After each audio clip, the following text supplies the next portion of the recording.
All right, I'm going to go ahead and start. So I want to welcome everyone to our Workforce Crisis Task Force meeting. My name is Jackie Romersensky, and I'm going to be helping facilitate the meeting today. As you know, all of our meetings are public meetings, so they are recorded. We request that you have your cameras on as much as possible because it helps make the interaction more positive and easier for all of us to understand each other. Feel free to make comments in the chat box.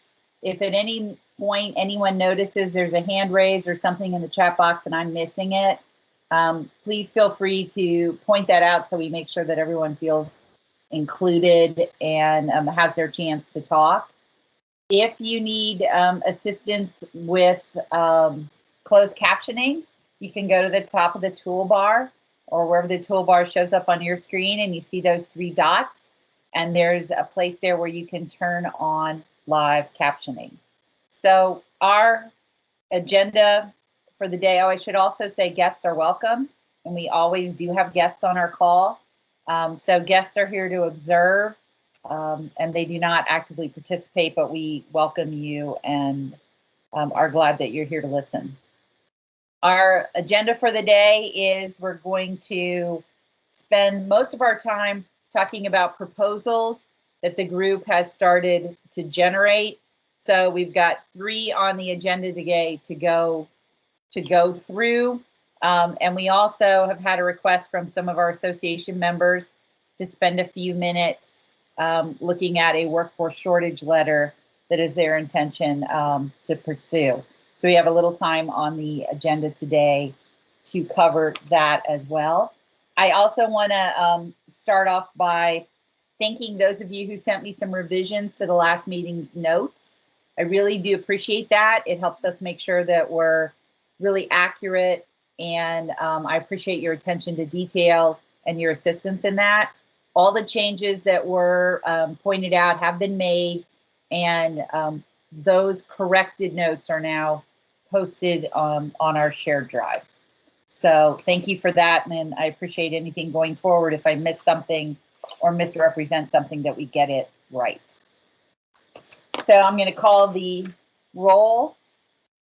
Jason Abadili. Here. I think Jeff Davis he said he'd be a few minutes late, so I'm not sure. Jeff, I'm here, Jackie. He's here. Okay. Tim Howe. Good afternoon, everyone. Kristen Henry. Good afternoon. Deborah Hoffine. Okay. Sorry, I'm here. Okay, thanks. Debbie Jenkins.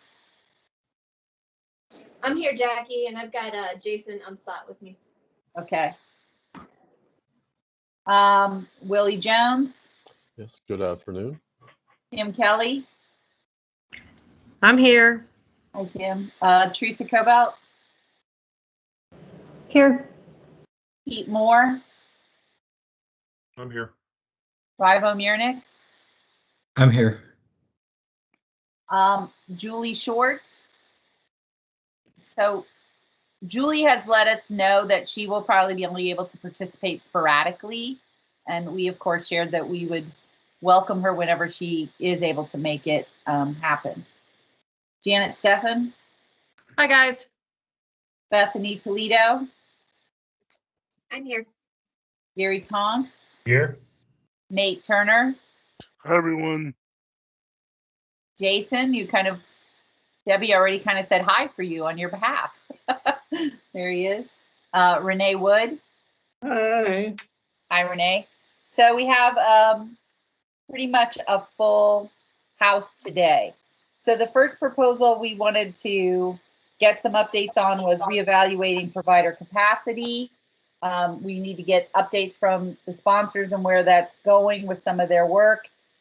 We also know that DODD was charged with doing some research into some aspects of that, so we'll probably want to hear about that. We also know that some hotspot visits have happened, so some updates there as well. So let me turn it over to Pete and Jason. Well, Jackie, how about before we do that, we've got limited time with with Brad and Lindsay, and maybe we can jump off by talking about what we found out on the process if we wanted to limit and or freeze new providers, agency providers. Is that okay to start? Absolutely. Okay. And I think as we're talking about that, I want to say this up front.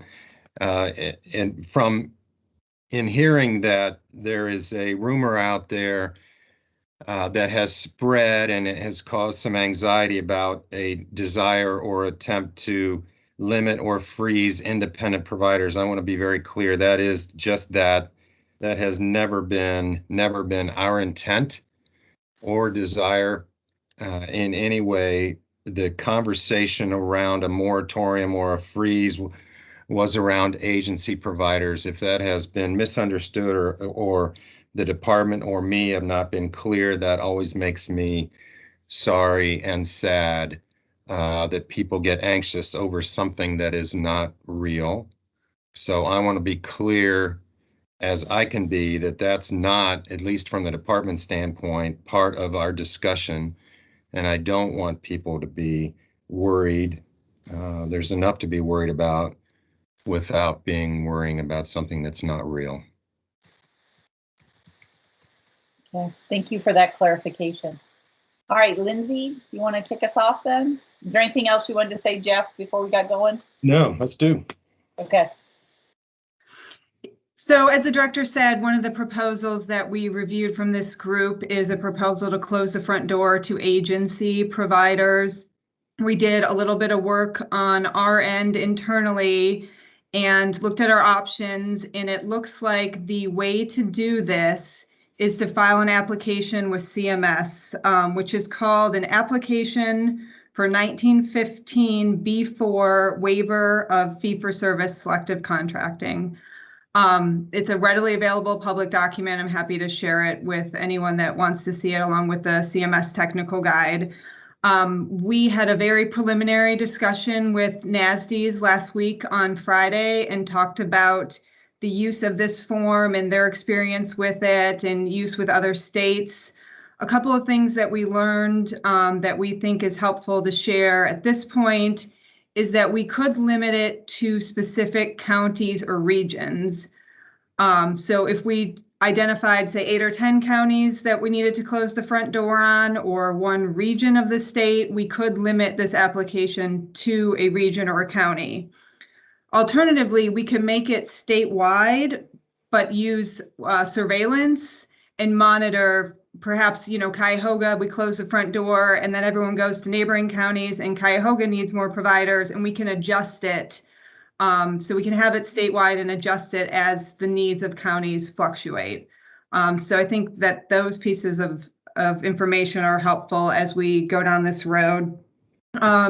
Late yesterday, they sent us a couple examples of how other states have done this. We have not had a chance internally to go through those and talk about them, but we certainly will be doing that. There's a couple of things that they highlighted for us that I wanted to highlight for the group as you go down this road. We have to submit a fair amount of information with this application. We're going to have to pull data about the number of providers, number of people served in the counties where we want this to apply. We have to make assurances that there's a sufficient number of providers, even if waiver enrollment increases, even if utilization increases. We have to make assurances that this doesn't disproportionately impact communities of color, underserved communities. And we have to make assurances that even with closing the front door, so to speak, there's still free choice of provider to folks. So we have to keep all those things in mind as we fine tune, whatever this proposal is going to look like. We have not, so again, very preliminarily, we've just pulled the form, we've talked to NASDs. We'll need a lot more information, I think, from you guys on what direction you want this to go in. I also kind of wanted to caution, we have not talked to, I don't think, Debbie can correct me if I'm wrong, we haven't talked to ODM about this, and we'd have to obviously go through ODM before we got to CMS. So I know that's a lot. That's just kind of a big picture overview. Does anyone else want to add that was on the call? Anything that I missed?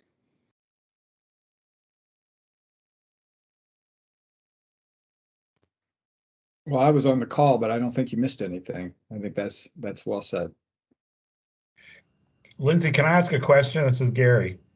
So Sure. if you were specific to counties, most of our providers are certified for the entire state.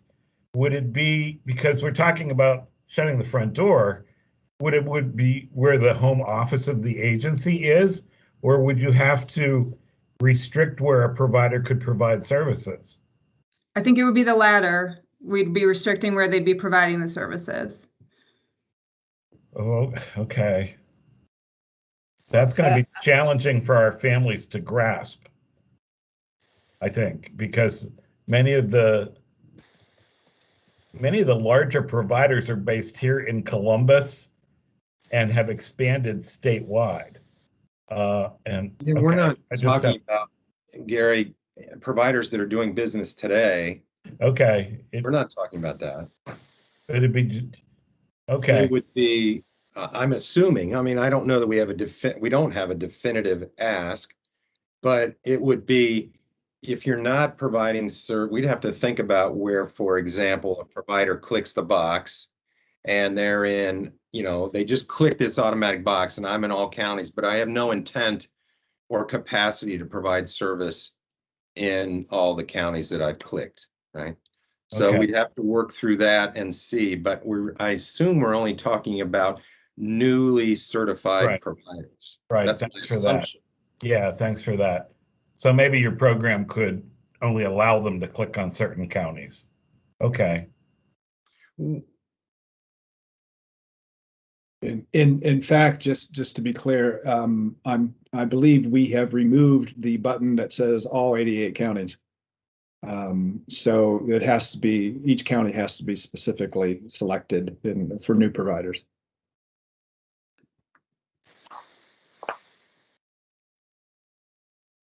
Okay, anything else about the research or any other questions that people have?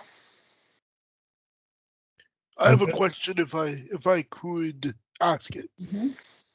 And I know we're very preliminary here, so I don't know that there is a excuse me. I don't know that there is a firm timeline, but I'm wondering about, have you all thought about ways you would sort of communicate this change to prospective providers and maybe have a window for folks that want to become certified, that are able to provide services, but for some reason just haven't applied?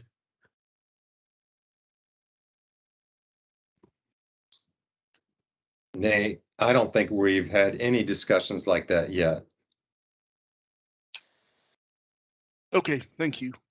And just to add, this would not include providers such as assistive technology providers, home mod providers.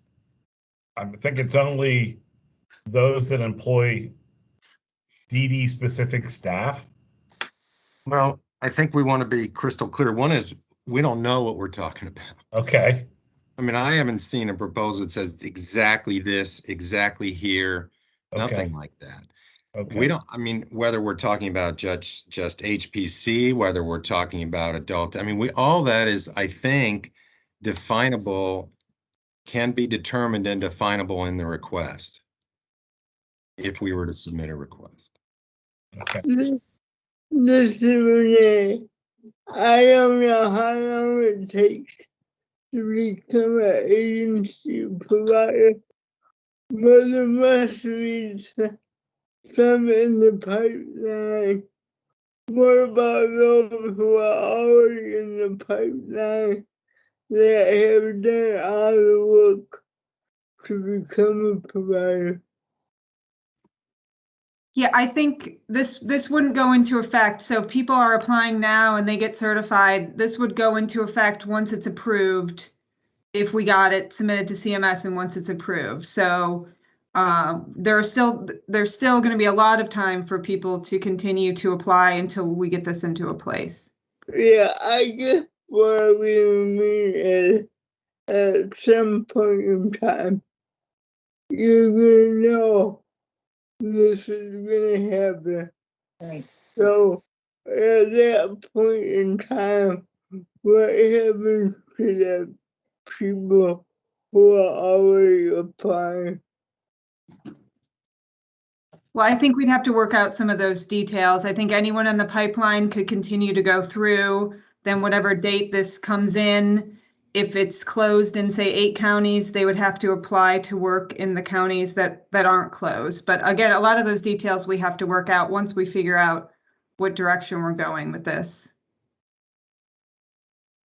Thanks, Renee. Willie has his hand up.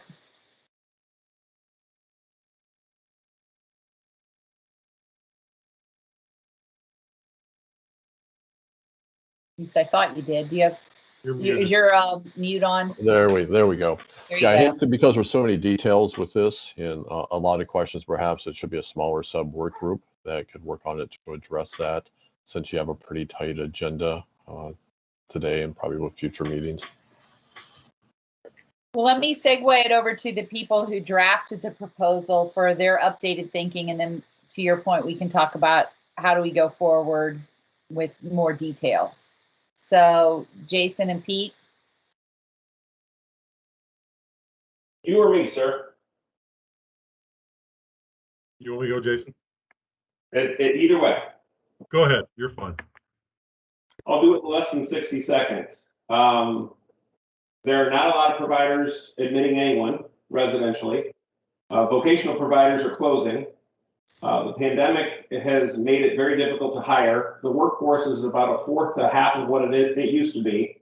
And we've got approximately $500 million being spent on administration, non-direct care.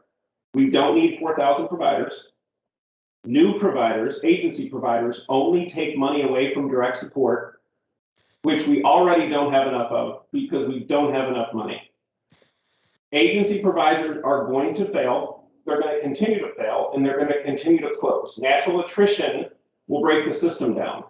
We don't need more, we need less. And the money that we're paying all of us on this call need to go to direct care. So closing the front door is a more polite way of reducing the non-direct care spend in our system rather than forcing consolidation or shutting people down. Evolution, natural selection, will take the poor financial situations and poor run agencies out of the mix. There will still be thousands and thousands of choices. This is not about reducing choice. This is about making a scalable model that can go into the future and not having to throw one-time fees at us to be able to survive and then kicking death can down the line. There's my 60 seconds. Pete, you say it more eloquently, please. No, I thought it was 90 seconds, but that's all right. I think I don't want the headline to be anything other than we need to evaluate the current provider pool. And to Jason's point, he's right. There's so much going on, and our desire is to take a breath, take a look at the current environment. It's as we'll talk about with hotspot discussion here in a little bit. It is evolving by the minute, and I think our desire is just to have a better understanding of what is out there, who's able to provide service, who's a provider in good standing, who's struggling. Just all the things going on, just the ability to take a breath, evaluate, and come up with a plan moving forward. And this is not a new discussion. I want to remind everybody, I said last time, this was a discussion that was also had during the provider certification process, and the effort to make it a little more challenging for providers to enter into the field. So this is a continuation, in my opinion, of that discussion. So I do want to say I really appreciate the efforts of Lindsay and Brad and the director on taking a look at this. This is exactly what I wanted, was just a discussion. Whether we agree to it or not, whether it happens or not, that's a whole nother thing. We just want to introduce it to this group and see where we go from here. So I think we're heading in that direction, and I support Willie's proposal to have a small group of interested folks to keep taking a look at it and see where we want to go. All right. And Pete, are you anticipating sort of taking the lead on that small group, and you would want me to gather from folks who wants to volunteer or be on it? Or do you have a proposal for how to go forward with that? I'm happy to facilitate the initial discussions and see where it goes from there.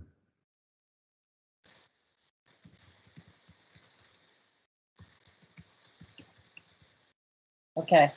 Hey, So, Jackie. yes. I'm sorry. This is Brad. Lindsay and I have to go to another meeting, which is why we asked to go first. So we thank you much. We appreciate the opportunity to give you at least how much we knew, and we'll wait to hear how you guys figure it out and where you need us to help, and we certainly will. Thank you, guys. Thank you. All right. So anyone who's interested in being in that work group, if you email myself and CC Pete, we'll get that group up and going. Again, one of our issues is when everyone wants to be on the small work group, it makes the small work groups difficult too. So might need some trust among each other and think about who can represent perspectives. And anything a small group does must come back to the big group. So no final decisions of any kind are made in the small group. So if you have any interest in that, CC me and Pete, and we'll get that small group going. Pete, you also said, and I know some of the people also on today's meeting have been on these virtual hotspot visits. Is there anything preliminary or interesting that's coming out of those that you wanted to share with the group?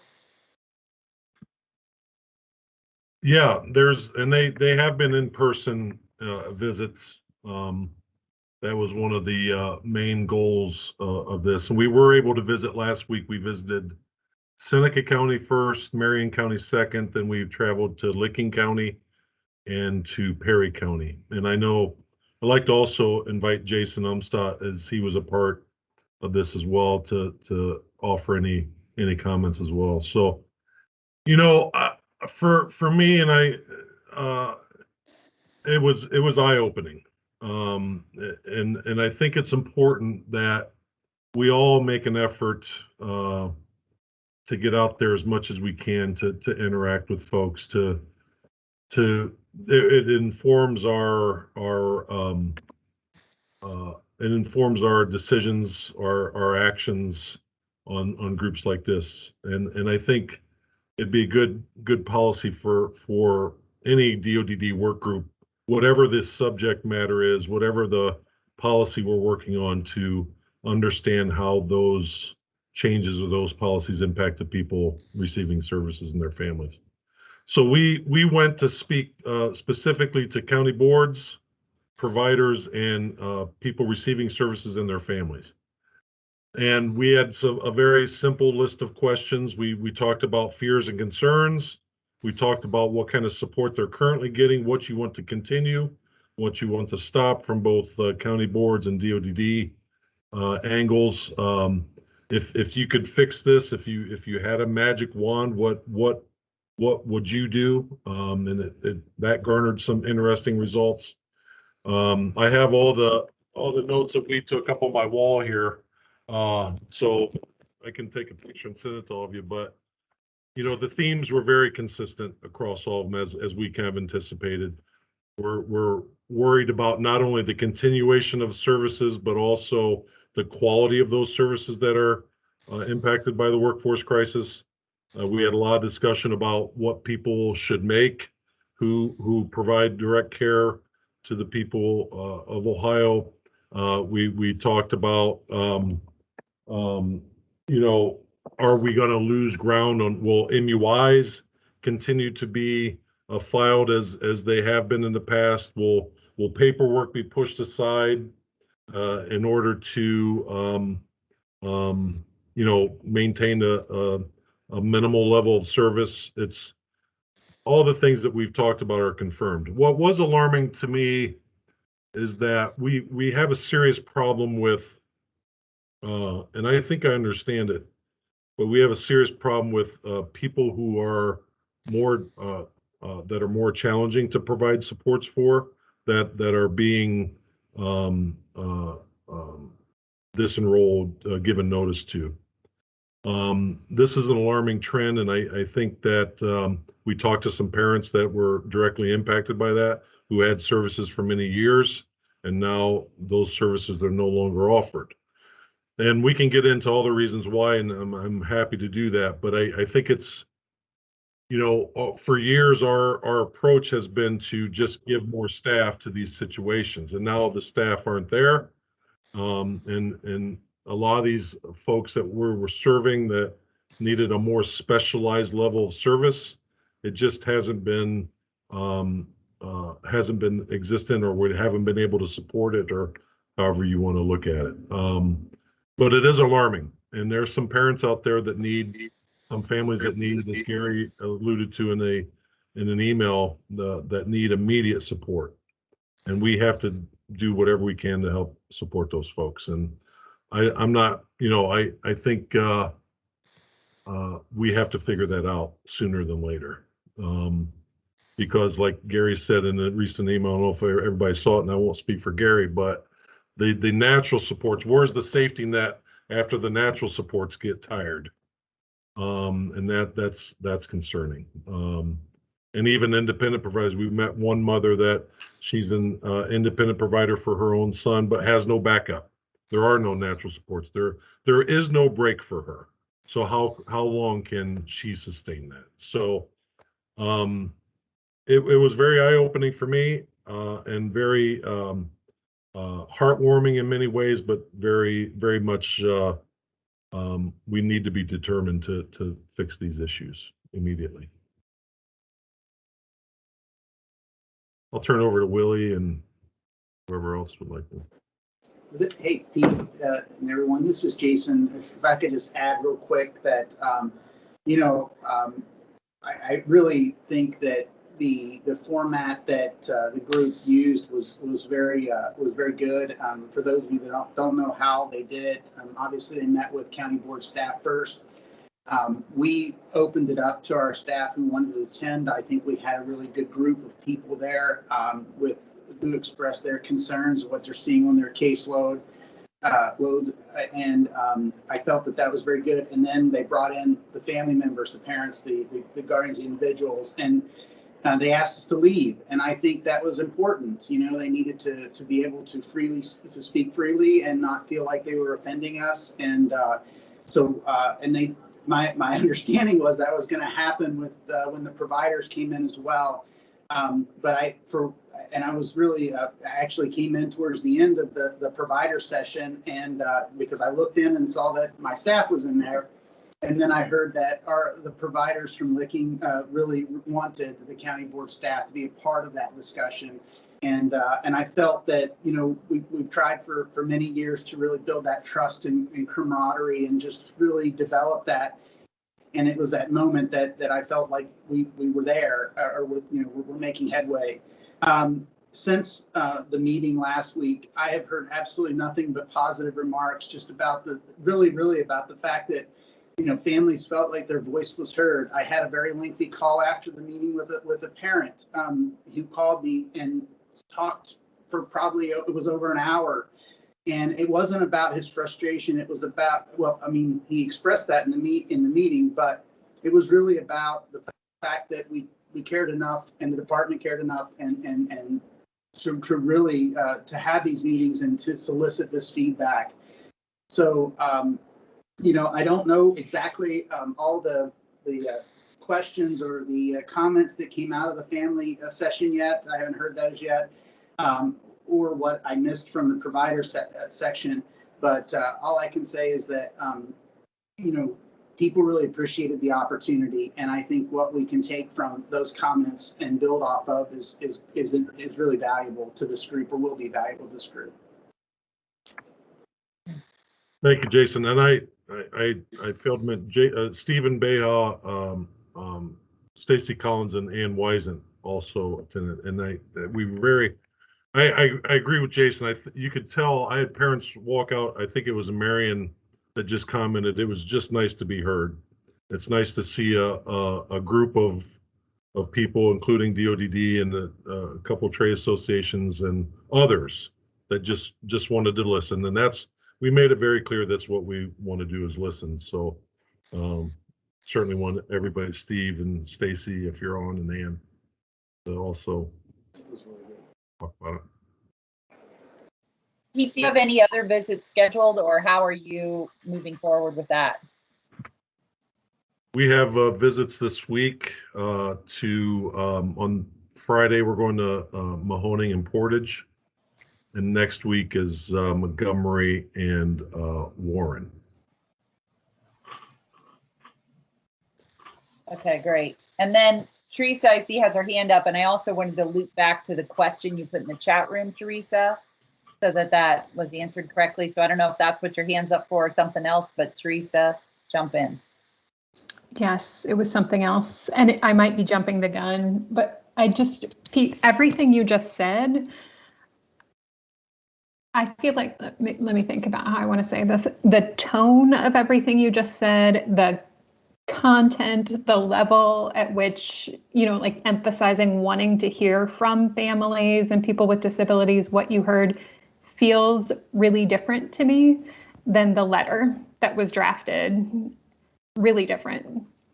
And so I just want to offer that as, hey, we met with families and here's what we heard from families as a starting place for communication with families, as a potential redraft of the letter. So like I said, I may be jumping the gun, but I think what you just said was really powerful. And so I wanted to offer that before I forget. Well, and we'll have a chance to come back. And I do want to ask your question, because your question was, we're temporarily pausing certification of new agency providers in order to build capacity in the existing provider pool. I believe that is a proposal. I don't think anything at the current point is temporarily paused, correct? Yes, I'm sorry. That's what I should have, the lead-in words should have been, if I understand the proposal correctly, that's what the Excellent. proposal is. I just didn't want anyone to think something had stopped when we were in proposal phase. Okay. I think almost everybody on this call right now, I've been looking at the faces, has been around when we've closed the front door on things before. That's been a permanent closure of a front door. That's been met with a whole lot of feelings. And so I guess I'm just suggesting that the language that we use, because if I do understand, we're not talking about permanently closing a front door on anything. We're talking about temporarily pausing new agency provider evaluation purposes. So I think that's a good point. And I know Pete and Jason talked to me about that when we put the agenda together this time, that we probably need to rephrase this to be more accurate. So really good point. Willie, you have your hand up.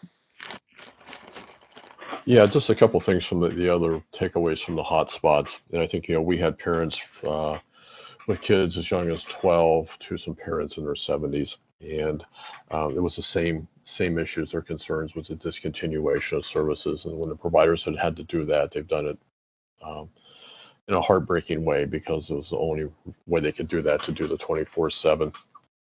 We saw and experienced parents crying, as well as the provider staff. And an example, we had one of the managers say, I just forgot, I was so busy trying to fill shifts that I forgot to feed my kids. They're missing out on their kids' lives, and we're hearing that they are at a breaking point, that they're ready to step away. They love the work, but they can't have any work-life balance. People are saying, I got to take my kids to work in the evenings and weekends when I cover a shift. So we had one administrator and his HR person who were covering shifts last weekend. So that's how serious it is. I think the other thing that we heard loud and clear was one parent said this system is a nightmare.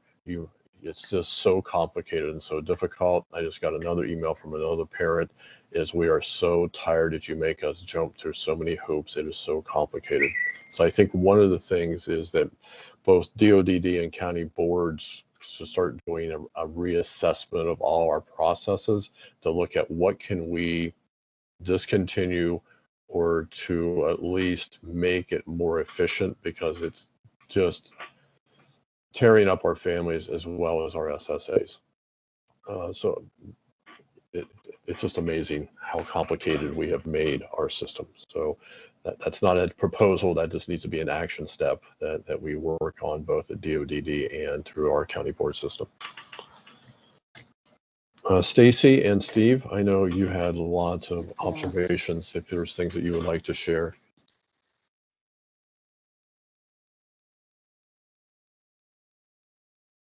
Yeah, I don't know if Stacy was able to make it on or not, but I echo all the observations that Pete and Willie have already kind of outlined. The family portions were obviously the ones that really gave us the on the ground perspective on what they're experiencing, what their day-to-day life is. The one mom having to put off knee replacement surgery because they can't find staff to help in her home.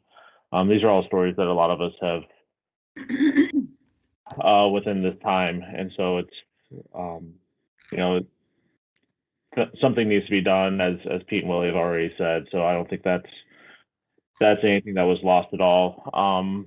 From the county board and provider side of things, we heard a lot about from the provider side, the wages, while important and something that they thought would help, it was that quality of life that Willie was just talking about, that they are losing some staff to go to lower paying jobs because it's a better quality of life for them and their family, and they're valuing that more now than the paycheck that they were getting in their position. Also the ancillary services, so things that outside that a provider can do for their employees necessarily. One of the stories that stuck out to me was one of the providers said that they lost one of their best home managers because the week before she couldn't have a regular schedule to pick her kid up from daycare, and had over $300 in daycare fees because she couldn't get there on time, and she needed a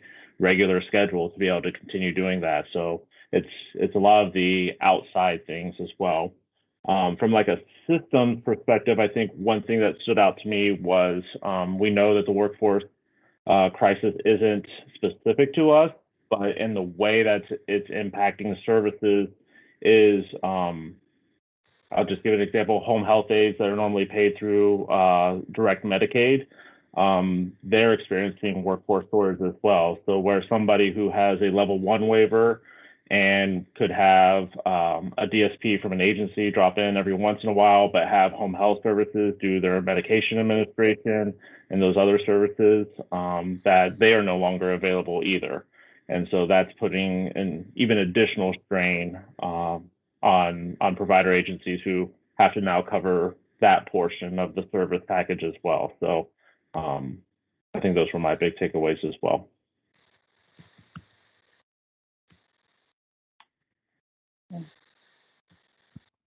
I think, I've been doing a lot of reflecting on all this, and as we all have. And I feel like at times I'm trying to find the right words to describe my feelings about this and my frustration.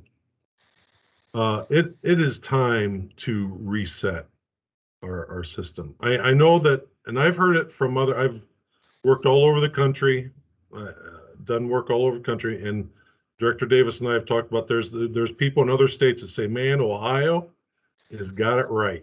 They got it right. And I think in many ways they are correct. Many ways they are correct. Because we have amazing people working in our field. We have amazing people that receive supports in our system. But we could do so much better. We could do so much better. We have the opportunity. Where we lack is the value of relationships between all the entities to move ourselves forward. We do a lot of blaming. We do a lot of finger pointing. That has to stop.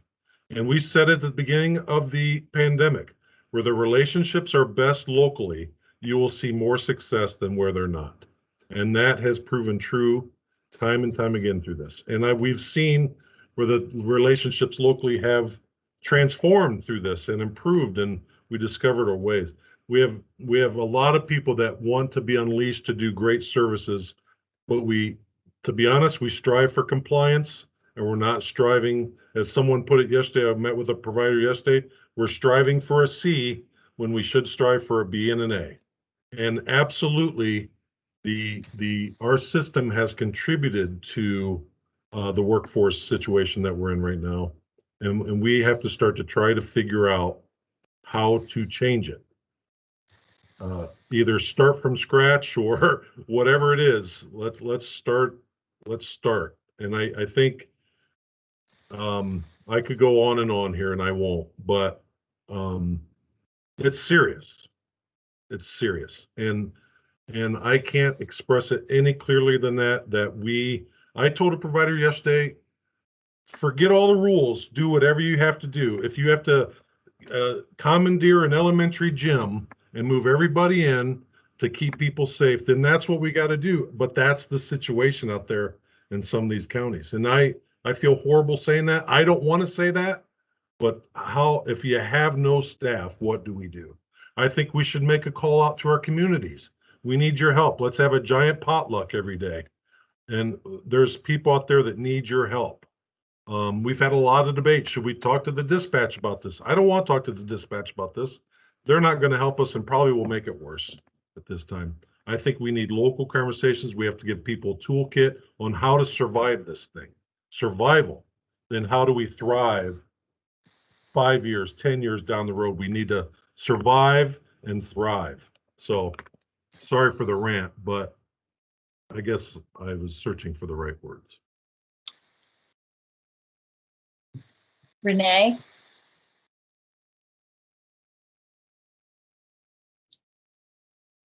Pete, I hear what you say about the media, but I also think that's how you use it too. Because I'll tell you what, I was down to one provider. My husband was doing everything, and I reached out to a neighborhood media thing, and I got two great people overnight.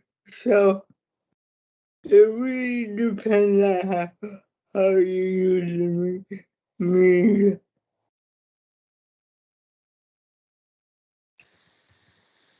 I only say that because if people don't know, how can they help? Renee makes a really good point on the if they don't know. I've had 3 conversations in the last month. One was a podcast that went out wide. One was a presentation that was met with a few hundred people at Toledo Rotary. And then there was a recent discussion with Marcy Kapner's office. And in each of those scenarios, let's say they reach 2,000 people in total. Each of those scenarios, not one person understood the dynamic of our system the same after that conversation than they did before. And in most, they were like, oh my God, I had no idea. Oh my God, really? That's how that works? You guys have zero control of your revenue? Wait, there's how many whatevers? It was like an epiphany. We're not doing a good job of educating the public that doesn't live and work in our system. And the more we do, I think that will help. And so Renee, I think you're right. I think assuming people know is part of the problem. They don't. And if they do know, they don't know the intimate details. Thank you, guys. I think Nate wanted in.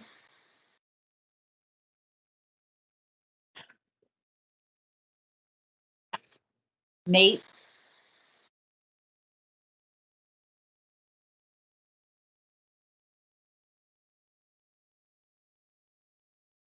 All right, I'm going to go to Gary. Nate, if you come back on, though, we'll come to you next. So, Gary, you had your hand up.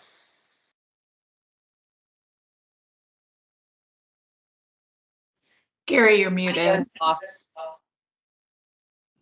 I did the opposite. So in no way is this a slight against agencies, but if you're an individual served by our system or you're a family member, the workforce crisis is not new.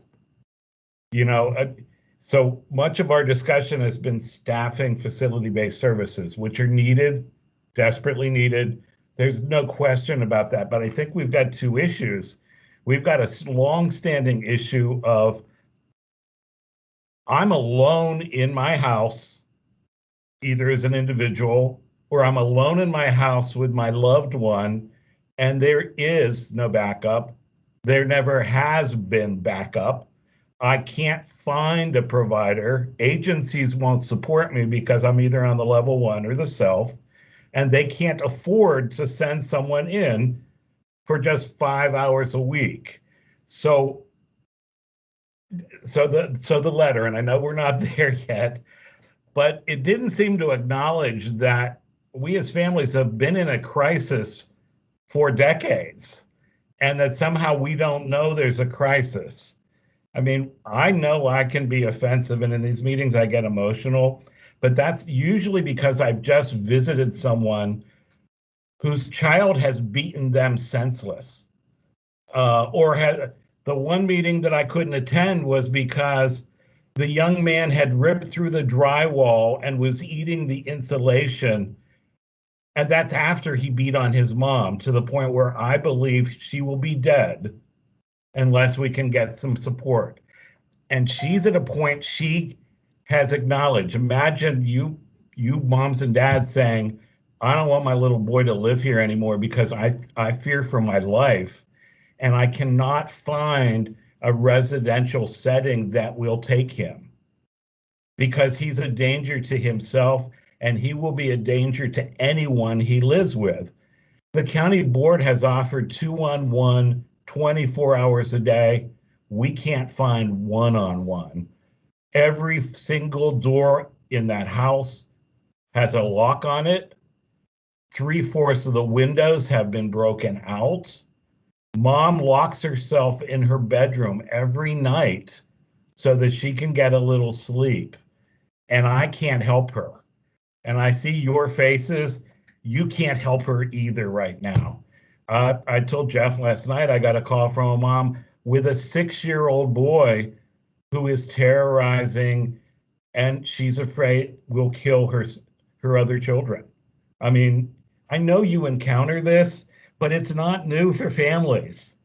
And they're out there suffering through, and then they have an SSA under pressure saying, well, you're natural supports, or you're the mom of a minor, therefore we expect you to just do this. So we get a debate on, well, we can't pay a parent of a minor. Well, mom can't work outside the house because she gets calls from school. No one will take their child as a sitter. I'm expressing my frustration, and you're all friends, but families have been there for a long time. Even if they decide they want facility residential placement, it's not available and has not been available for decades. Kim could give you prime examples of, she's been able to create it for her son. Mm-hmm. But she's the exception right now. It's just not out there. So I'll be quiet. Gary, we all respect your passion. Kim, so I haven't started to cry yet. That's the next. That's the next thing. Did a perfect segue to Kim, who had her hand up. So Kim. So I pretty much agree with what everybody's saying. I've been running a home care model for 28 years, and my son, at this point, his condition is degenerative, but at this point, he's 5'2", he weighs 105 pounds, and he can't even scratch an itch. He can't even tell me that he has an itch. because we're down to where he can only look at you if you ask him a question. And if you're not standing ready to receive the response, you miss it. So we try to provide him with a life worth living. And I've always maintained in every meeting that I've ever been in that I represent medically fragile, complex need individuals because they don't have a voice at the table. They haven't had a voice at the table for years. But on the other hand, too, I also state that I am running an ICF for one. And when I say that, it goes back to what we talked about earlier about how complicated the system has become for families to utilize and access services. And to even understand what their role and responsibility is, how to connect with people that can really truly help them. I mean, the system has been deficient in that in many, many ways for years, and we depend on each other and other families to support us. The problem is we're the last people in the world to be doing that because we're so freaking busy. I'm a guardian. I'm a paid provider. I run a home care model where I hire, fire, schedule. I order all of his supplies, which are I have 5 medical companies I order supplies from. That includes a pharmacy, and then on top of that, I have to maintain his benefits, do his ISP. I'm the supervisor of this case, and so I have to check off on all the timesheets for everybody who's getting paid. I not only have an IO waiver, but I have private duty nursing. So there's 2 other, that's a whole nother process that I have to go through. And I'm supposed to do all of this and hold a job, or I'm supposed to do all this and have any kind of life outside this house. This is my choice to do this, okay?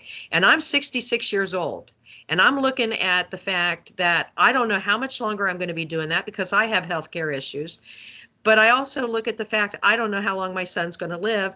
And if he were in a facility, I'm sorry. I mean, I know that there are people that the only placement for them is facility based. And I'm not dissing that at all.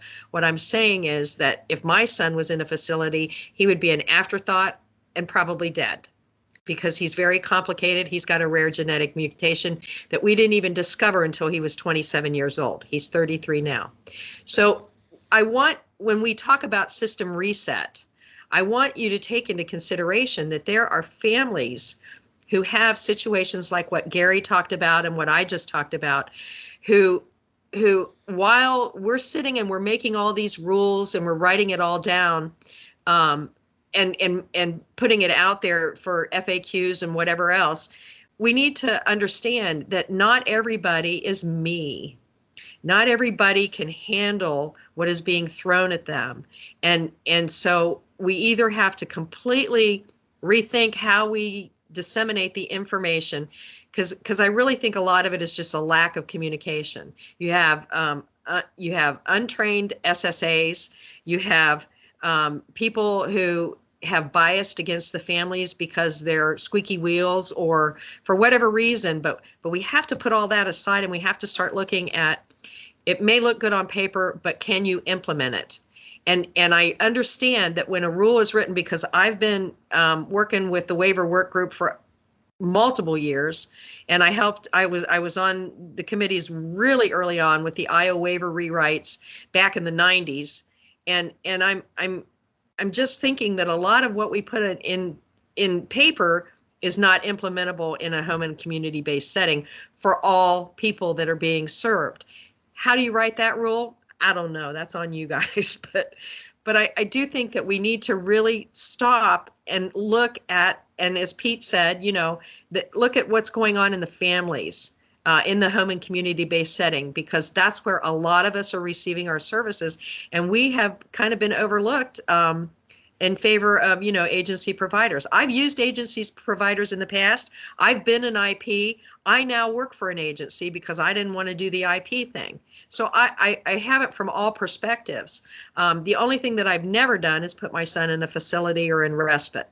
So to say that one size is going to fit all, it's not. And situation, the people that have severe behaviors, complex needs, and medical fragility are the ones that are going to be losing out, unless we can somehow separate the rules or the services between people who have more ability than my son.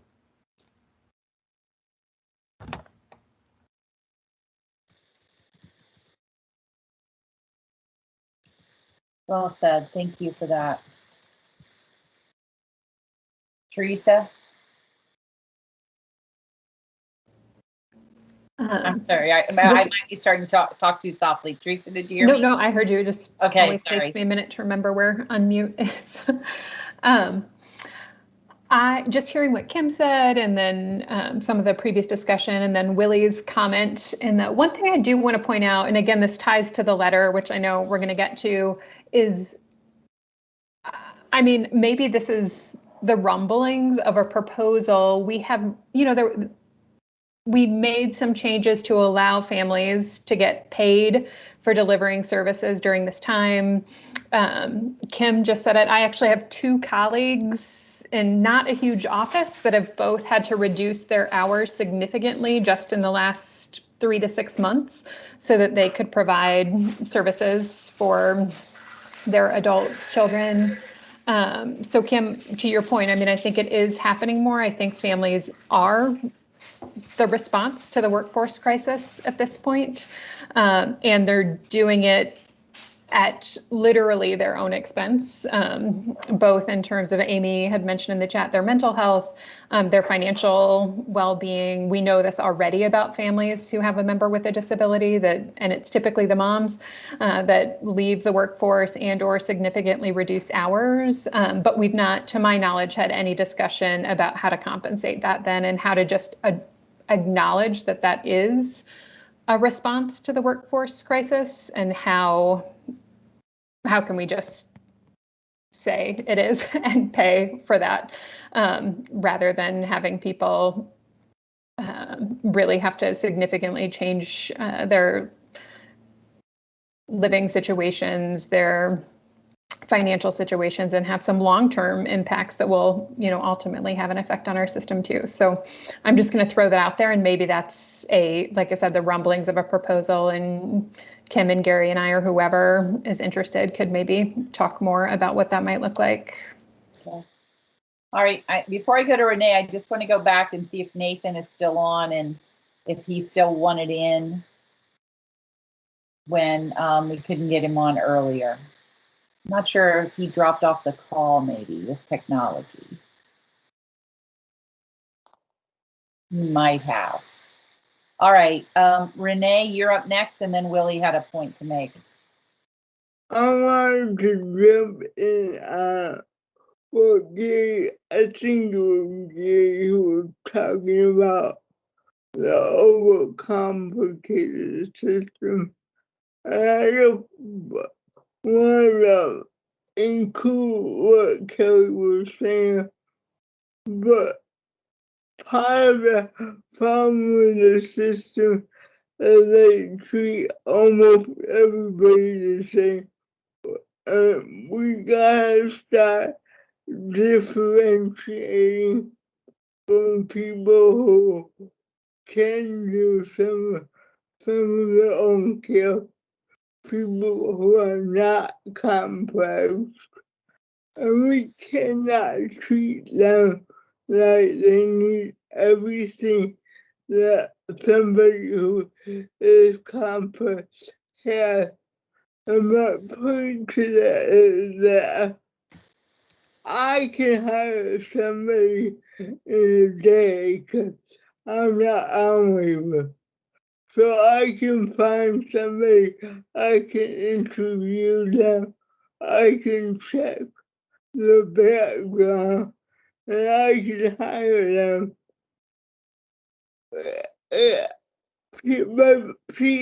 People are out there who want to help. They want to help. But the system is so complicated now that when they find out what all they gotta do to get paid, and they don't want to work for an agency because the agency don't pay enough, blah, blah, blah. But when they gotta do find out what they gotta do to get paid as an independent provider for waiver. It's like all I wanted to do was help. I didn't want to get into all the conflict. Am I making any sense at all? Yeah. So the whole, you can find someone who'll be the independent provider, and then when they realize how many paperwork hoops or how much information is required of them, they're like, I'm not interested in any of that. Yeah. How do you streamline or, okay. There's a theme emerging here. There clearly is some sort of proposal sort of coalescing in the conversation that we probably need to figure. Willie, I'm going to give you the last word on this topic and then pivot, if that's okay with everyone. Willie? Disconnected, so I missed some of that. So as we progress, I'm going to ask, there's going to be a lot of feedback and comment on the letters. So my thought is if we could hold that to the last item for discussion and get to the proposals and solutions, because my sense is, and my good friend Pete has pointed this out that somebody shared with him, what's going to happen, and it's already happening. So there's this letter. It's kind of like you've lined up 20 people with shotguns. The letter is an idea. It gets thrown up in the air and everybody blasts it to pieces. And for some reason, we keep doing that in our field. Anytime we have ideas, it's the goal to blast it to pieces versus finding out what's good in it and the positive. So my request is everybody, can we look for what's well and the best in the pieces without taking our shotguns out and blowing it to pieces? So you can sense my frustration with our always shooting down ideas. Okay. All right. So we've talked about this first proposal, and Pete's going to take the lead. Those of you who want to work on it some more, we're going to keep refining that proposal. Any refinements, any new ideas will be brought back to the group. The hotspot groups are uncovering a lot of good information, and you can start to see where there might be some ideas there, again, that pertain back to the workforce shortage that could be emerging out of those hotspot visits. So thank you for all of you who are doing those. The next set of proposals we were going to look at today were around our financial incentives. So that group has not been able to do any kind of real small group work since the last time we were together. So Pete has asked us to just defer it to the next meeting in general. Is there anyone, though, before we do that, that wants to add anything or say anything about the financial incentive package? And otherwise, we'll talk about that more at an upcoming meeting when they've put a little more detail to the proposal. Is everyone okay with that approach? Okay, thank you. Everyone knows it's important, though, so we just don't have the real detail for today to have a good conversation. Okay, the next thing we wanted to talk about was technology. Gary has a specific proposal in the pipeline, but I believe he and Jeff might want to talk about technology even in a broader way and how that could be part of the solution to our workforce crisis. So, Gary, I'm going to turn over to you and Jeff. Jeff, do you want to go first or you want me to? No, I would appreciate it, Gary, if I can say a few things, and then I do have a 2:15 call, so I'll let you jump in after that. How about? That works. So there is, and I think it's been hinted at, and certainly with all of the conversation today, there is probably a number of opportunities where we can use technology in one way or another to, one, decrease the dependence on staff, to increase independence, and build a number of things around that. And we have had paid models in place for some time through remote supports and assistive technology, and we probably are doing better in virtually all ways than every other state, but still in a situation like we find ourselves, we're going to have to find ways to accelerate the use, both identify individuals and put the right supports behind that. And it is probably past time where we do this voluntarily or through increased information and education or whatever it might be. So we will take some steps, whether it is a number of different steps, I think, to sort of force the conversation, find the right message around that. Again, find the situations where technology can truly assist for a variety of ways, and then get moving in very short order while ensuring that we have the capacity through our technology vendors to do that, and then create a sort of rapid response team around technology for some of these hotspots or whatever it is that we decide, where we can be there quickly, assess the situation, and put some things in place as quickly as we possibly can. So in short order, we'll have a package of perhaps administrative rules where we put teeth behind technology first. Make sure again that if we take steps toward technology where it's appropriate and where it can be helpful, that we're not turning around on the back end, whether it be through compliance or other ways in which we do that on occasion, and punish or threaten, but actually support entirely, comprehensively, holistically, as a system for a rather accelerated movement, again, where we can and where it's appropriate. And so we'll do that. We'll lay that out here in some short order for all of you, and then we will make the move. But ultimately, I guess what I'm saying, instead of taking 5 minutes, I could have taken 30 seconds, and that is, we're going to force the issue.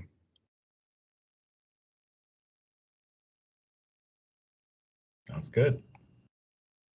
So thanks, Gary. As we said at the beginning of the meeting, I'm old. I'm a senior citizen now.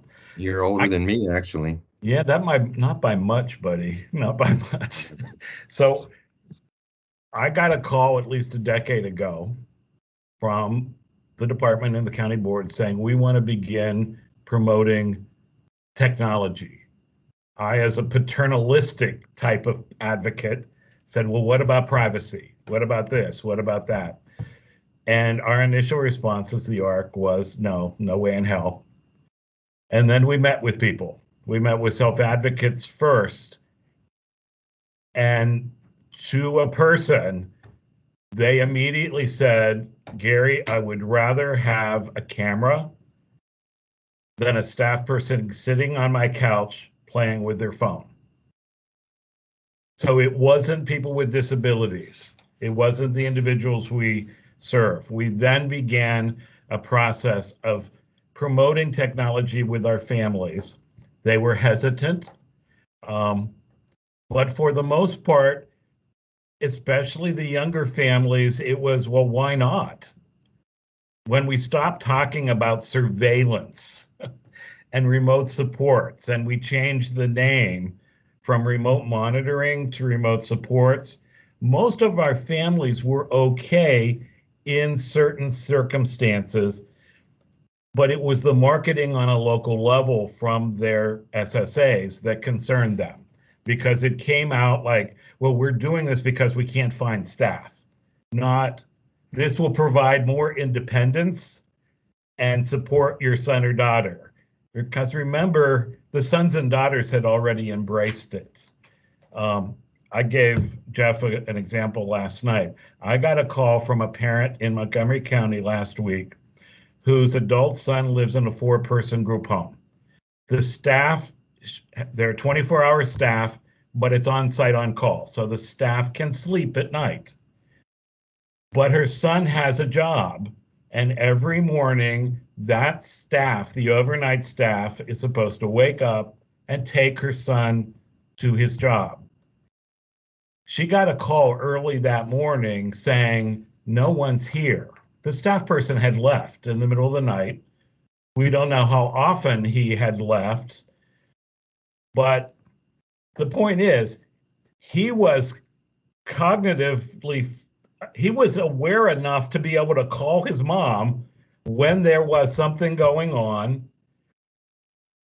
She sent her husband to go pick up her son. By the time her husband got to the door, his roommate answered the door and said, "Oh, he's already left for work. The staff person got back." That entire staff could have dealt with remote supports rather than that badly needed staff person who was supposed to be sleeping on the couch, who wasn't even sleeping. I get those kind of calls all the time. So we had a committee that met for over a year to develop some recommendations on using technology versus on-site on-call. All of our recommendations somehow died a few years ago. I'd love to resurrect those. I don't want to meet again. I just want to find those recommendations and begin implementing them. But we do what we do. We meet and the administrations change and we start meeting again. And we rehash the same thing and we develop a rule that's twice as long as the rule we developed before. I also want an extension of what we mean as technology. I fully support remote supports because our constituents have said they want them, but it doesn't have to be remote supports. It can be a doorbell with a camera on it. It can be an app to help people speak. It can be minor things. It doesn't have to be expensive, but it is a change in the way we function. I see it mostly being used in family homes, but in the example I gave you, this could very well have been used in a residential staff position. And I'm sure the individuals in that home would have accepted it if it were marketed correctly. Our families are not going to accept, well, I'm doing this because I can't find staff. It has to be promoted as a concept to provide freedom, to provide more inclusive settings. So it's a pretty simple proposal. It's do what we said we were going to do. We've been in a technology first state for a number of years, but the obstacles that we've all talked about in our system often prevent it from being approved at an ISP level, not only for assistive technology, but the, excuse the expression, the damn participant-directed goods and services. It doesn't have to be something from an assistive technology provider. It can be something I buy from Walmart. That's pretty much it in a nutshell. I think it's implementing what we said we were going to implement over 4 years ago. So pulling those out and taking another look at those. Absolutely. And Jeff yes. both talked about a different marketing that is honest. It's just a different way to approach people. Oh, exactly. Debbie Jenkins was on that committee, I think. We really had firm solutions. The county boards had done studies. Are you talking about the tech advisory? No, I'm talking about the on-site on-call committee. That it was a combination of advocates, trade associations, county boards. Thank you. Yeah, Cuyahoga County even came up with, volunteered some support staff for us to develop some assessments, but it all died. All right, so we can pull those back up. Well said. Nate, I see you're back. Am I on mute? I think you all hear me now. Yeah, I had some technical difficulties. I'm sorry about that, but I wanted to get in here, especially since I'm the tech ambassador. I do think remote supports have huge potential to help us get out of this crisis, especially, I mean, when you look at digital assistants, I think people with cognitive disabilities, but also people with physical disabilities can use them to really facilitate independence. And I think, you know, the strategies that the department is using with the tech ambassadors and really relying on peer support is a great way to make that happen, because we realize that a lot of this is about advocacy, you know, and it coming from families and teams, and peer support is a way to do that. And while I talk about remote supports, I really do want to talk about the potential of them and what that would look like for someone with a more physical disability. I know yesterday was the Tech Fest with the Clearwater Cog, and it was great listening to all of the providers talk about what remote supports can do for a lot of people with, more cognitive disabilities. But they say it's useful if you don't need to be touched. Well, I need to be touched.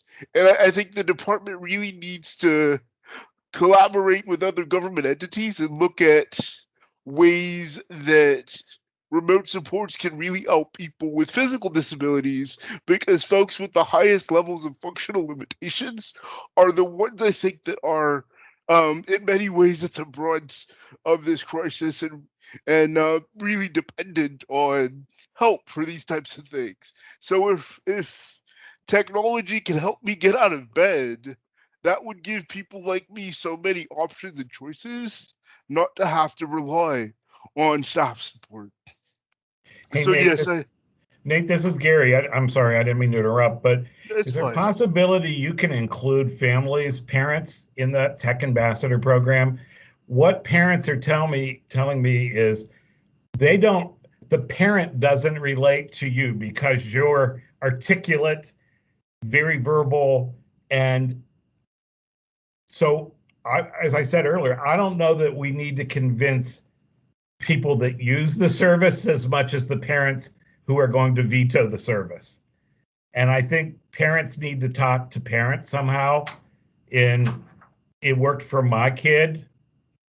Am I saying that without it being offensive? No, I understand what you're saying. I definitely think that there are five of us and we all have different strengths, and I think connect with a lot of different people.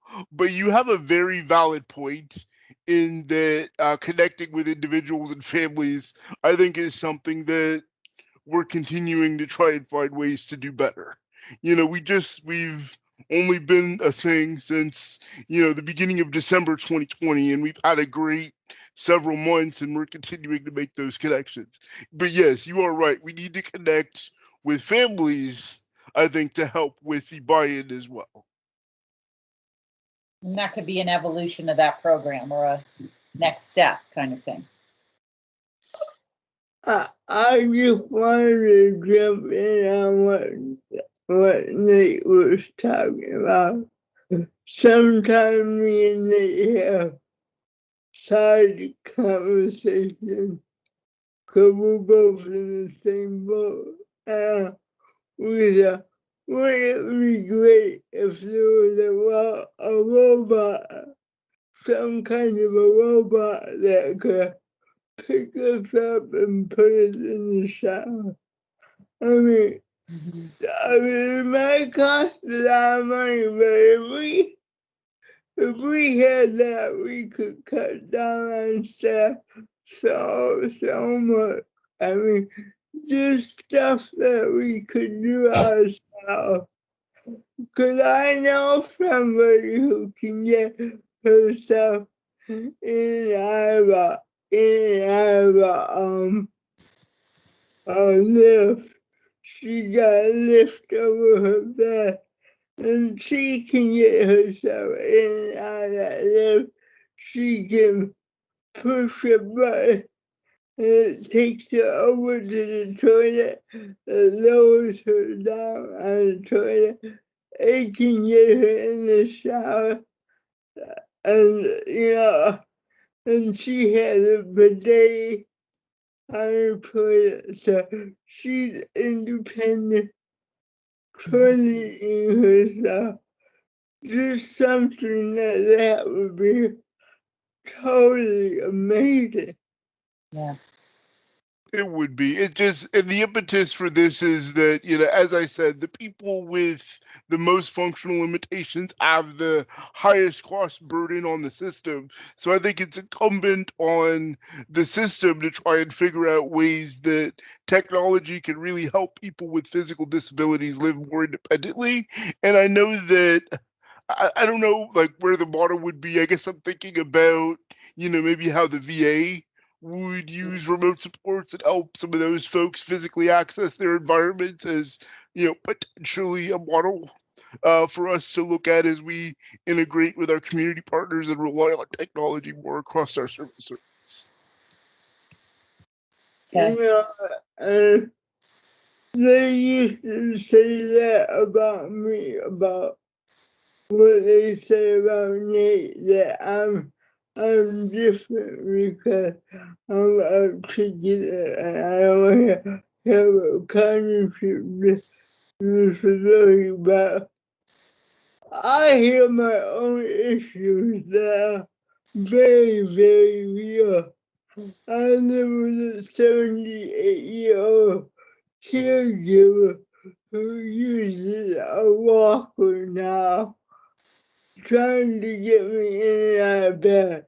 If that's not a real issue, I don't know what is. Yeah.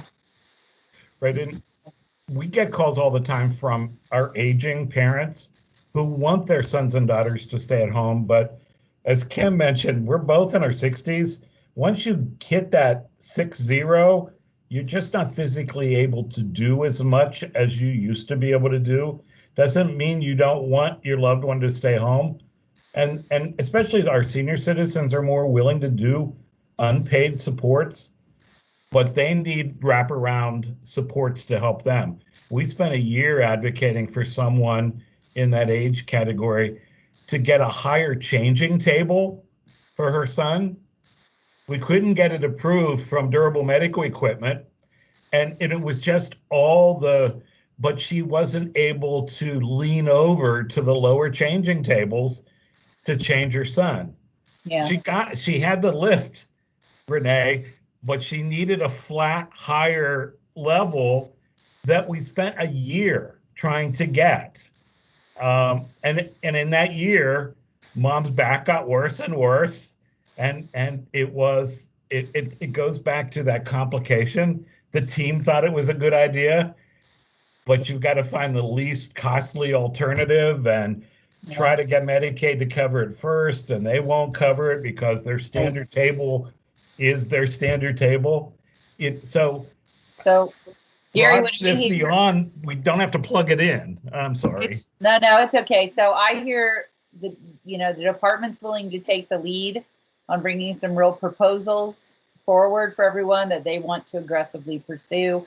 There's things in the chat box that we will note. People are asking questions about liability and, how do you persuade people and choice. So those will all be captured and be part of our future discussion. But I hear most of the group saying, this is good. Let's go forward. Let's debate this. Let's get some ideas out there. Jeff, you have your hand up.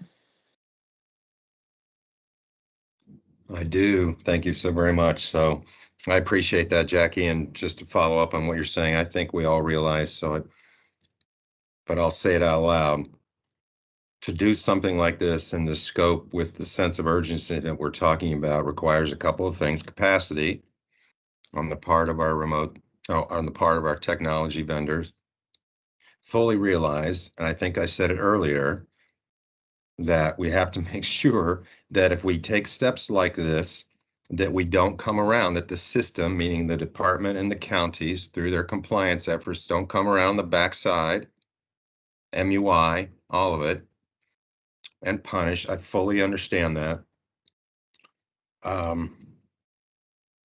Seemed like there was a really good third point, but Gary mentioned over 60, and I don't know what the heck. I'm sure it was really good, though. It was. Anyway, the point was it's very comprehensive and holistic. I get it. And so we're going to figure that out together as we move forward and do it. You can't do one without the other. You can't talk this kind of stuff if you don't have the capacity to do it. So we're going to work with our vendors to see, what we can do and how we can do it, how we can prioritize, perhaps, and all those kind of things. And certainly those things under our control at the department with respect to compliance, MUIs and such. And even Gary, I mean, those anecdotal stories are just not rocket science to me. They're just not. So if we can't have common sense that goes along with this, I guess we'll force that too. Okay. All right, I want to pivot to the last thing on our agenda today, and that was the associations asked for time on the agenda to share their letter and their thinking behind the letter and to get your feedback. And I believe, Willie, you were going to lead that discussion. Is that correct? No, I thought Pete was going to lead that discussion. And here I thought Willie was going to lead the discussion. Jump ball. We're going to have to wrestle, so I have to drive up to East Wilson Bridge Road to see who's going to start first. Okay, I'll kick it off. Then there's many people that worked on this. The goal of this is to basically communicate with families about the crisis. We know Gary made a point in the email yesterday that families know there is a crisis. I get it, but I think we want to provide some more details about what is going on for those who may not fully understand what's going on. And I think that the main thing is just asking for patience and support as we try to work this through. I mean, that is ultimately this first step of this process. And I believe there's going to be a second step on how we can work together more effectively. And I talked with, again, Gary a couple of weeks ago about how we can merge together and work together to look at long-term, short and long-term solutions. It's something we've talked about here at Opera. We're going to talk more about what that looks like. How can we make it work? And so this was simply, we worked for a while on this with a lot of feedback. So this is an attempt on our part, again, just to communicate and ask for support. And that's basically the motivation behind it. And I invite anyone else who participated to jump in. Janet? Yeah, I think, Pete, just to follow up, it is a staged approach.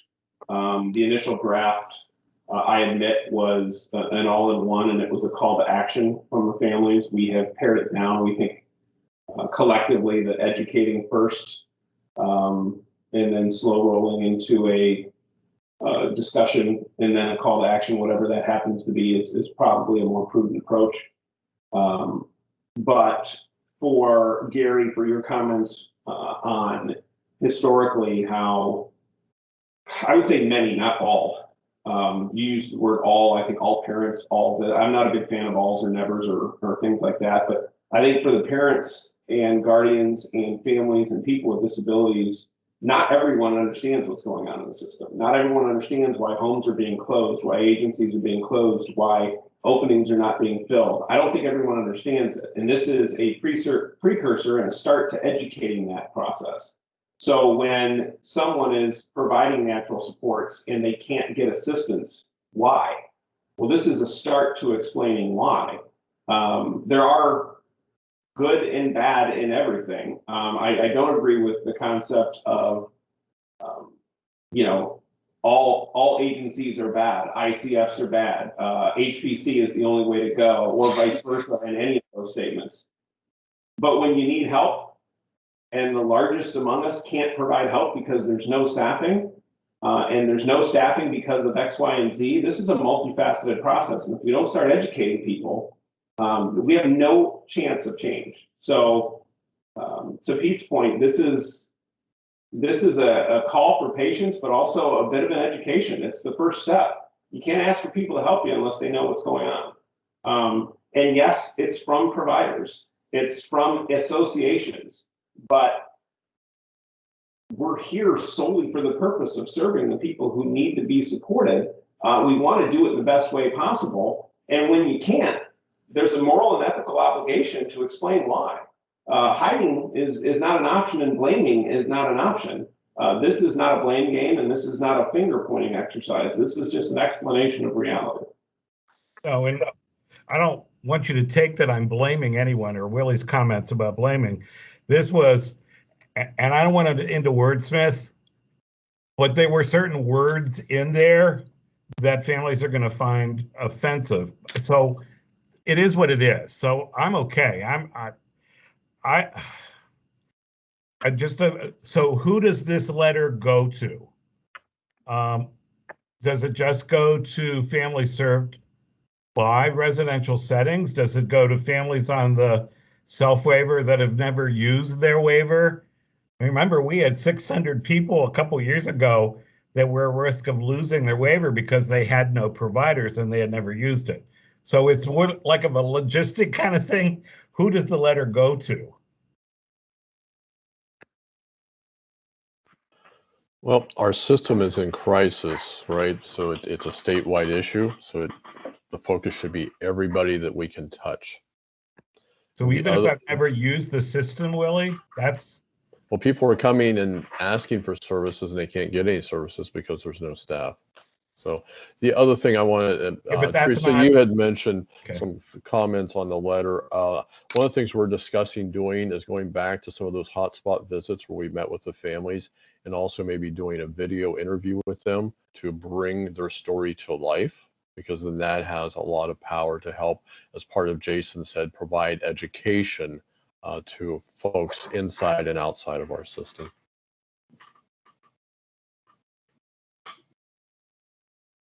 Teresa, you had a question or wanted in? Yeah, I guess I read this assuming I will get this letter. I have 2 children with waivers.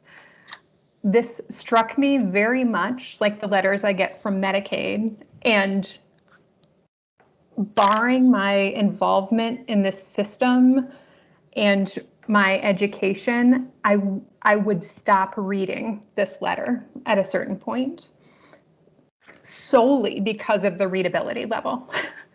So I say that, Willie, wanting to help get the message across, not to blow it up. If you want to communicate with families in a way that the majority of the families or people with disabilities who'd be receiving this letter could actually access, understand, do something with, I think the letter needs a lot of work.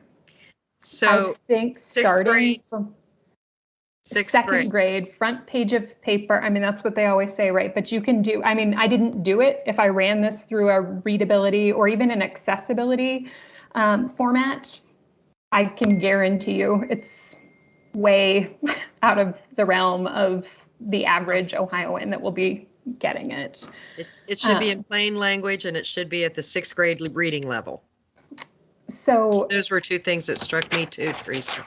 I have the same concern. Want to communicate with families, fantastic. I think we're guilty all the time of making changes, addressing issues and not communicating, so fantastic.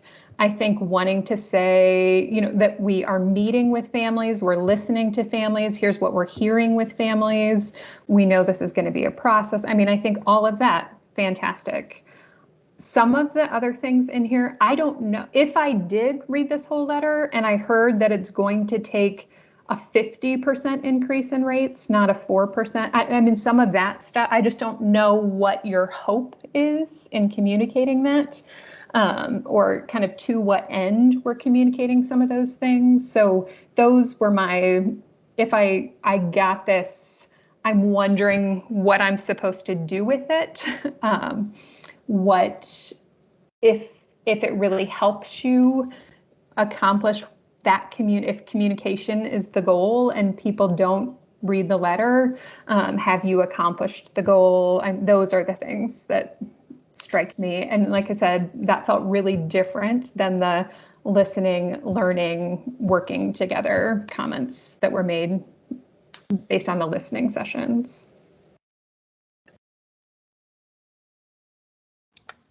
I think the best type of letter that families could receive right now is what is being done. I mean, we already know all of this.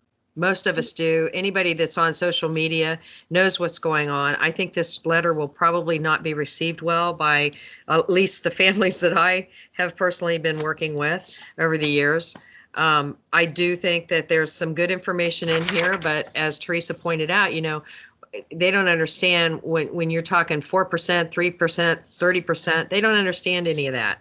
You have to be connected to the system, understand the rules. I mean, people don't even know that they can go out to the DOD website and look rules up. To find out what is available, what services they can get under, so that they're not asking for the moon and the stars. But I do think that it needs to be put into plain language, 6th grade reading level. I do also think that you need to explain what it is that is being done to fix it in the short term and the long term, or just even tell them that we don't know yet, but we're working on short term, long term goals. Something that they can hold on to and feel like something really is being done. This to me is preaching to the choir.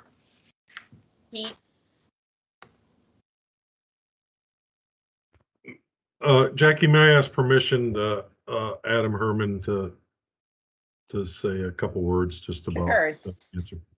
You guys asked for these minutes on, yeah.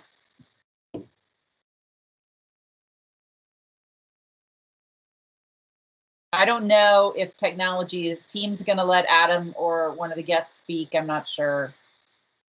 I know they put some stuff Adam in the or Lori. Lori, yeah, I know.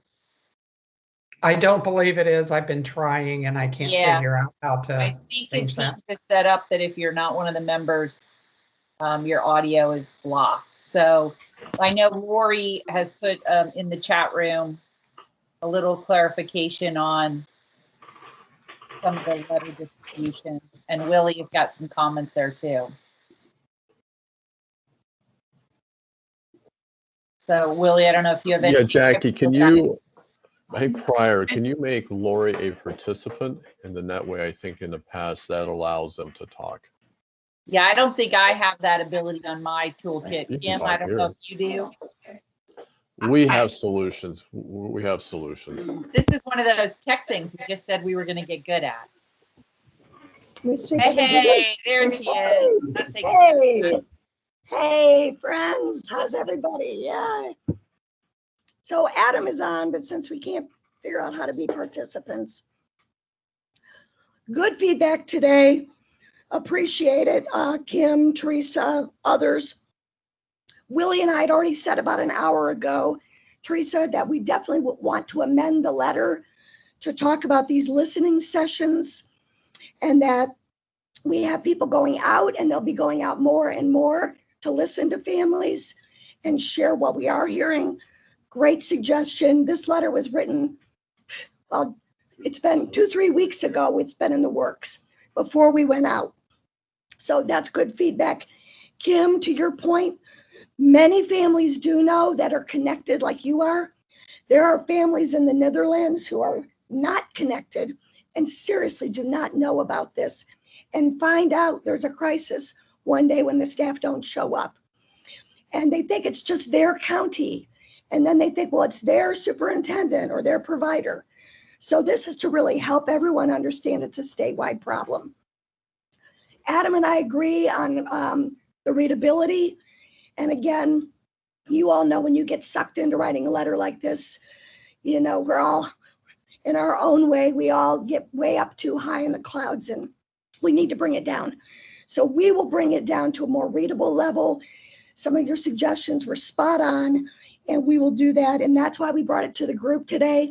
Adam took the liberty of sending it to Jackie so we could get your feedback today. So it's very much appreciated. And that's why we shared it with all of you.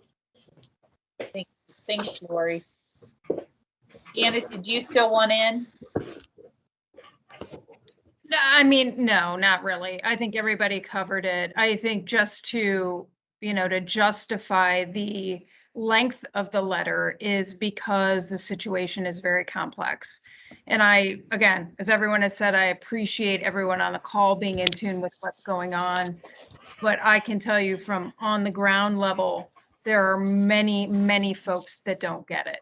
And I feel like when you don't give people complete information, they fill in the blanks, and it's not usually with good stuff, right? So it was an effort amongst all of us to be as transparent as possible about what's pulling the levers. Be it the exorbitant inflation and starting rates in the entire state, not just in DD, and kind of where we're at. So the feedback is good, but again, it was in an effort of being completely transparent and explaining what our situation is. And so we'll just have to think of a simpler way to do that. Thank you. And I see Renee has put in the chat room, when you think about your audiences, make sure you also might address it to people living with DD. Renee, did you have any other comments you wanted to make? I see that your hand is up. That was it. I just wonder why it wasn't. Was there a reason that people with DD were not also included? Yeah. Thank you. All right, Gary. Well, and my question about who it would go to, Lori pretty much answered how it was going to be distributed. It'll go to county boards and providers and go from there. I would echo what Teresa said. I started to read it as if I were a family member getting it from the state, and having received and read many of those Medicaid letters, I never got past the third paragraph because I knew Medicaid was sending out errors. So if it goes out the way Lori has suggested and they could modify it, the state should not be sending this out. It has to come from someone I know. So And if this Jason is says it from Sunshine, I'll read. This is not a state letter. This Right. is a letter produced by the Right. So it's not a state letter. And if you could encourage, like, even if an SSA could hand deliver it on their visit, or, you know, those kind of things. Gary, Jackie, let me try again. We are going to have each county put this into their own context. We're going to ask them to customize the letter for their particular situation to their families with a personal touch that says, hey, I'm your superintendent in, Fulton County. Here, this letter is being sent statewide. Here's what's going on in our community. So it will get to exactly what you're suggesting. And Renee, a small group of us, about 5 of us, have just been meeting privately outside of this group because this is a very big group. On Mondays, just for an hour to chat and bring ideas back to this group. And it just happens to be, there's just like 5 of us that are on this call that have been doing it. It was my idea. So that's why we brought it to this group, because it's very broad and we have all the stakeholders on this group. So Gary, we will definitely do what you're suggesting. Well, actually, I was just reinforcing what I thought I read that you were doing. So thank you. Okay. Anything else, Pete or Willie, about this? Just to reinforce that it is going to be contextualized with providers and county boards. It was never intended just to be a blank. There we want an interaction leading up to the letter. I think the suggestions are great. We'll take them back, and that's why we're here today, Renee, to get your input. That's why we presented it. We wanted to have something that you guys can react to, and we hope to enhance it and make it the best product we can make it. We're striving for the perfect letter. My question wasn't why they brought it here. My question was the reason why it was only addressed to families and not to people with DD. Oh, I'm sorry, I misunderstood. Yeah, it is intended for people with developmental disabilities as well as families. It's yeah, that's the intent. Yeah, you might have to adjust the letter. Yeah, thank you, Renee. You're right. Okay, thank you guys for bringing that here and letting everyone have a chance to weigh in and make it a better product.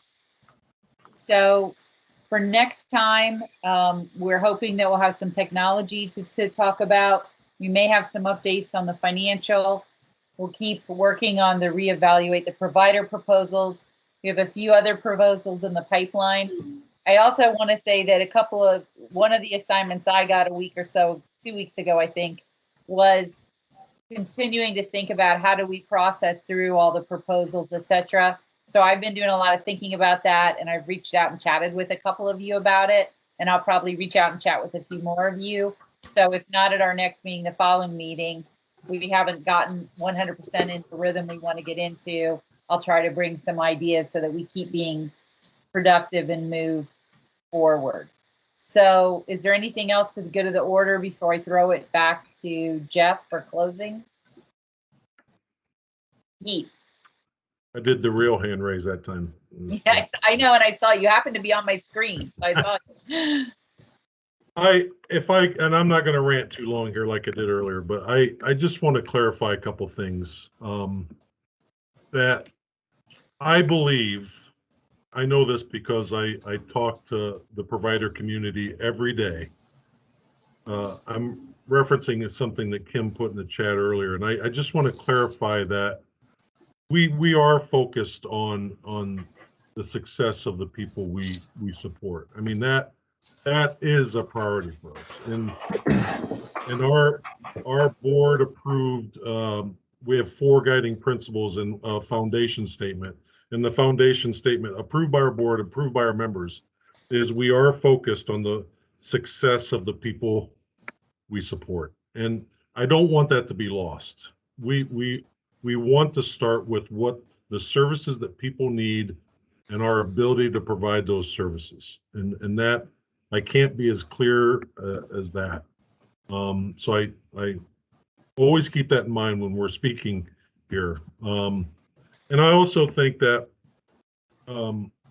there are in the past 3 days, I've heard of very, very challenging situations that people receiving services and providers are going through. And I know we are going through our process in this group, but there is immediate attention needed out there, immediate attention.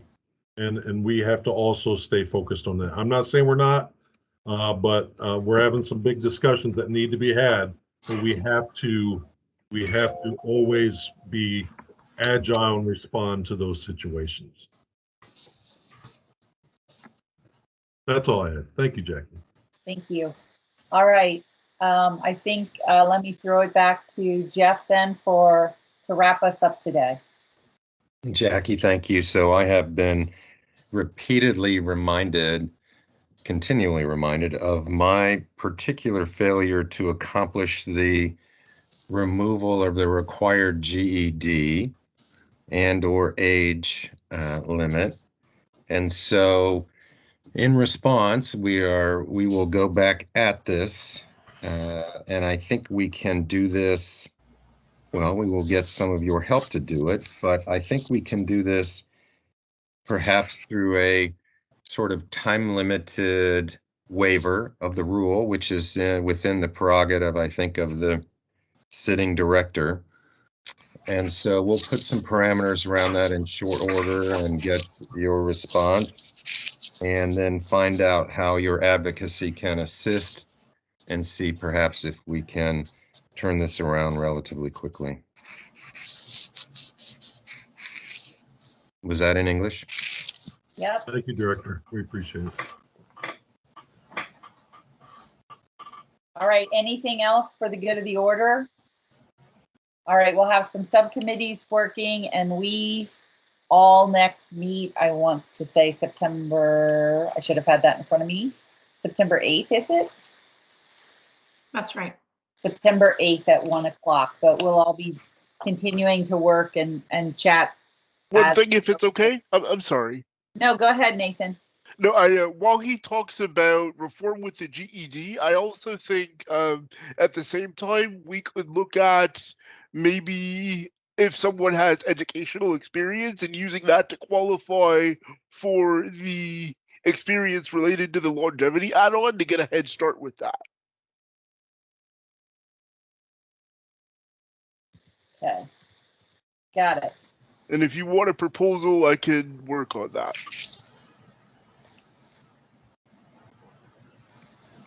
Got it. It's in the notes. Thank you. All right, everyone. Well, thank you again. This was Uh-oh, Willie. I'm trying to close this down. Willie, No, you get the last no. word, my friend. This fits in for this is for Director Davis. One thing we did here at the hotspot visits was also having a valid Ohio driver's license. There were some folks that moved from other states and might have a valid driver's license in another state, or they just may not have the ability to have a valid driver's license. So just to throw that out there also for some consideration as you're looking at some of those requirements. If the waiver, that's a good point. Thank you, Willie. So that if it is in the provider certification rule as requirements, then conceptually we can waive that. So, I mean, those would be the things that we would look at. All right. Okay. I thought once you established residency within a state, you had to change your driver's license. Is that true? You have You know- 6 months to do it. Or maybe it's 3, something like that. You have a little bit of time. Thanks, Janet. Okay. All right. Kim or Jeff, any closing goodbyes? Goodbye. How about that? All right. Thank you, Thank you, everyone. guys. Appreciate how much everybody's working hard every day. Thank you so very much for what you do. Thank you. Be safe out there.